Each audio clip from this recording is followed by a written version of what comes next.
Welcome back. In this video, we are going to see what is sorting, how we can sort the given array. This also you might have studied in the first year. You might have studied different kinds of sorting techniques. So sorting is normally, uh, collection of elements will be given, which will not be in any order.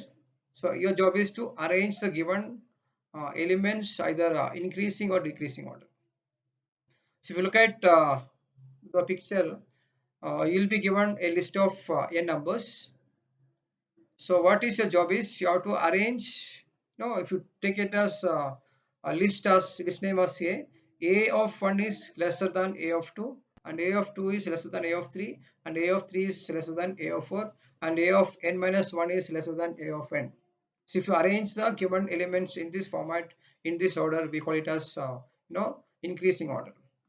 For example, if you look at the given numbers, we have a few numbers. This is before we sort the elements. Once we sort it in ascending order, we get elements in the order 2, 4, 5, 7, 8, 13, and 16. 8, 13, 16, and 19. So which we arrange the numbers, we call it as sorting. So let us see how we can do it. So we have different techniques to implement this. One is bubble sort. So everyone knows what is bubble sort. You have studied in the first year how the bubbles move if you put a stone in the water, so which is going to bubble up, right? Same way, we use a different techniques called bubble sort to do this.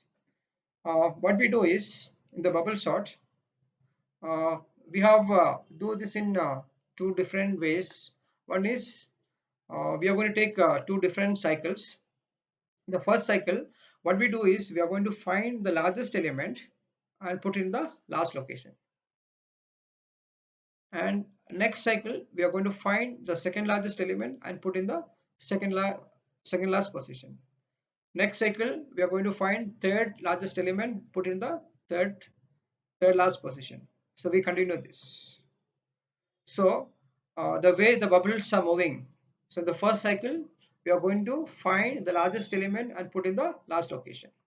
Next, as I told, second largest element, third largest, next largest, and in the n minus 1 cycle, we call it as a cycle, iterations, repetitions, whatever the way we call. In each cycle, we are going to find the largest element from the given set of elements and put in the right place. N minus 1 cycle, we are going to find the least element and put in the first location. So this is about bubble sort. Let us see how this algorithm works. So we named it as bubble. Data is is an array, and n is number of elements. So let us see how this works. So repeat step 2 and 3 for k is equal to 1 to n minus 1. So think that you have 100 elements. So 100 elements if you have got, out of 100 elements, you have to find which is the largest element and put it in the 99th position. So how many times you have to repeat? The first cycle you are going to find the largest element, next cycle second largest, next cycle third largest. So if there are 100 elements, so this you have to repeat. If there are 100 elements, you have to do this how many times? 99 times. So this is what your first loop, which I marked in red color. So we have taken a variable called k. K start from 1 to n minus 1. 1 to n minus 1. So 1 to 99 if there are 100 elements. Next, so we have taken a pointer called ptr, which is it's a variable which towers through the array.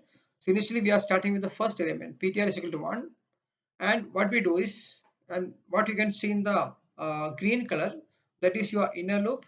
What you can see in the red color, that is your outer loop.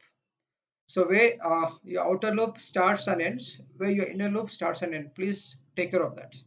Next, while ptr is less than or equal to n minus k. So what is your k? K is equal to 1 initially. PTR is 1 initially. So think that you have got 100 elements. So PTR is 1, which is lesser than n minus 1. So 100 minus 1 is 99. So condition is true. So we can execute the pass.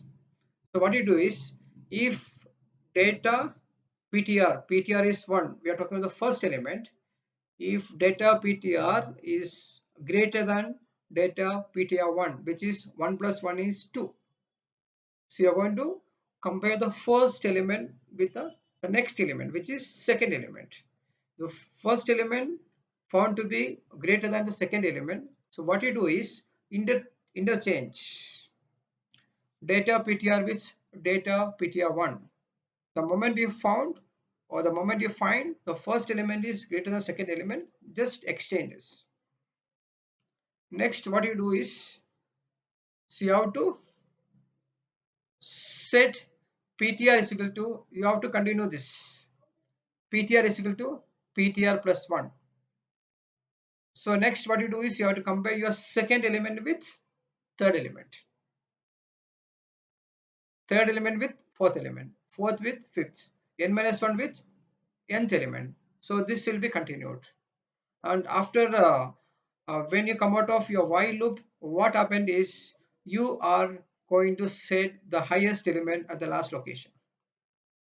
Next, you have outer loop, increment your k by 1. So k is going to be 2. Again, you are going to set PTR is equal to 1. Now PTR 1 is lesser than n minus k. The condition is 2. Now k is going to be 2. So what you are going to do is, you are going to compare it again from first element to n minus 1. So this will be repeated. So I'll make it simple, so don't get confused. So what we do is, the outer loop is to find, no, this is in every time the outer loop executes, so which is going to find the largest element from the given element. So what is your while loop does? While loop is going to shuffle. If there is the moment it finds the previous element is greater than the current element, which is going to swap it. Swap, find the largest element. Let us have a diagram for this, then you'll have a better idea. So we have given, it is given 32, 51. So as you look at the picture, you can find so there are 7 elements. And what we do is compare A1 and A2. Since 32 is less than 51, so you can, it is not altered. Look at 32 and 51. We compare 32 with 51. So 32 lesser than that, we need not alter this. Next, what we do is compare 51 with 27. So 51 is greater than 27. So what we do is, we have to alter it. When we alter it, we are getting it as 32, 27, 51, 85. This. Now what we should do is, we should compare this 51 with 85, as you could see that. So 51 is lesser than 85. So need not to alter it. Next, compare 85 with 67. So 85 is greater than 66. So you have to interchange that. So when you interchange, you will be getting 66 first, then 85. So next, you have to compare your 85 with 13. So sorry, 23. 85, 23. Compare it. 85 is greater than 23. So you have to exchange. Next, so you have to compare your 85 and 13. 85 is greater than 13. So you have to interchange. Next, you have to compare 85 with 57. When you compare it, what do you do? So 85 is obviously greater than 57. You have to exchange. So this is what the end of your first cycle. We call it as phase 1. Now what happened? Uh, During the first phase, look at this. Where is 85 initially? 85 was in the fourth position. Now it has come to the last place. So we call it as the first phase. And if you look at this, repeat step 2 and 3 for k is equal to 1 to n minus 1. What is your k? K stands for your phase. So during first phase, using a while loop, we are going to exchange element, and we are going to make sure that the largest element came to the last location. So I hope you understood this.